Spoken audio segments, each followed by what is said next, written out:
What's going on, guys? Jesus loves you. My name's Cody, and this is the Christian News Show we do on Mondays, Wednesdays, and Fridays. Let's do this. And for our first story of the day, we're going to talk about something that I really wasn't planning on talking about, but I feel like I'll be doing a disservice to not talk about it on the show, just because it's everywhere. And that is the CNN article, The Francis Effect. And this is Pope Francis, not Francis Underwood from House of Cards. And pretty much a quick rundown of what the article is talking about. It talks about Pope Francis not necessarily changing any laws in the church, but changing in a drastic way the way people perceive those laws. So if you want to read more about that with all of my other news stories, there's a link in the description below. It's just that I've seen more about that article in my Twitter feed than I have, everything that's going on in the Ukraine right now. Which you would think would mean something, but I mean, if you're honest. The other day, there were more people talking about Justin Bieber being censored in police videos than the Ukraine. And with me saying all of that, you would think that I'm going to be talking about the Ukraine now, but I'm not. But one, I did mention it, which is more than what most people are doing. And two, I'm kind of using the excuse that this is a Christian news show and it's not topically Christian,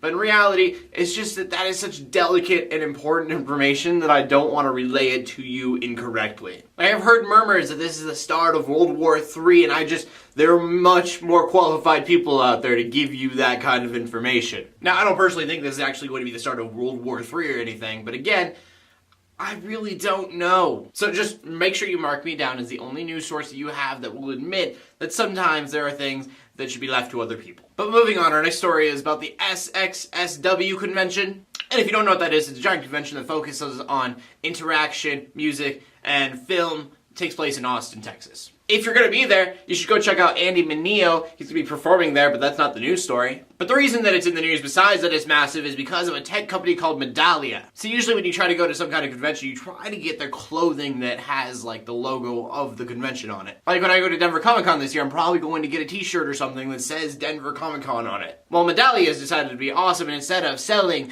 this kind of stuff at the convention, they have decided they're going to try to collect SXSW gear from everybody else. And then the really awesome thing, they're going to take that clothing and they are going to give it to homeless people. So it's just something that's really cool that someone is doing that I would have never thought to do. I actually think it's always good to remember that even though there's a little bit of dark in the world, there's always a little bit of good. And speaking of dark, we go on to the next story. And I did figure out a way to change that in my videos, because the beginning of my videos are happy, and then it just kind of goes downhill almost every time. Kim Jong-un recently ordered an execution of 33 Christians in North Korea. And it's believed that these 33 Christians were accomplices to a South Korean missionary who was arrested a year ago. But it's expected that a missionary and his team have started around 500 underground churches in North Korea. So a few things. First of all, prayers out to the families who now know that their loved ones are dead. There's not much silver lining to that at all. That being said, there are people in your own country, I guarantee, who are not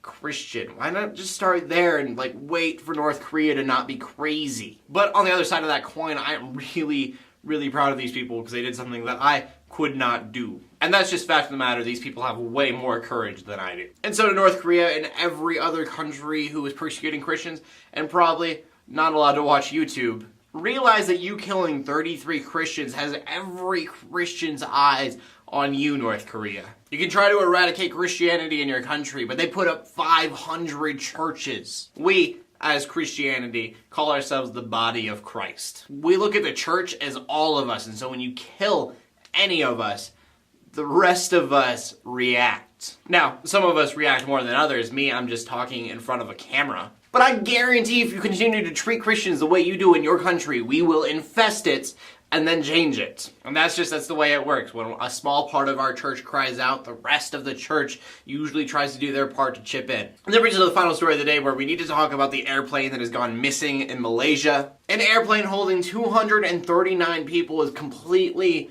gone missing. What most likely happened with this is that it probably broke down and fell into the ocean. But what has people really baffled, there was no distress call or anything. The plane just kind of disappeared. And right now everything is kind of in the open, from foul play to possibly just a technical mishap. They did find that 2 of the tickets, the passports to those tickets, were stolen. So they are saying that it could be terrorism, but most likely what happened is just illegal immigration happening. There was a group called the Chinese Martyrs Brigade that were saying that they did it, but authorities are saying that was most likely a hoax. So just prayers out to all the families affected by this. It is one thing to lose a loved one, but I can't imagine not knowing what happened to them. As always, I want to know your thoughts and opinions on everything, but the question of the day today is, What is the kindest thing you have ever done for somebody, or the kindest thing someone has ever done for you? As always, I want to know what you guys have to say, so please leave a comment in the comment section below with your answer. My name is Cody. I'm bringing you Christian news in a not so boring kind of way on Mondays, Wednesdays, and Fridays. In closing, let the haters hate,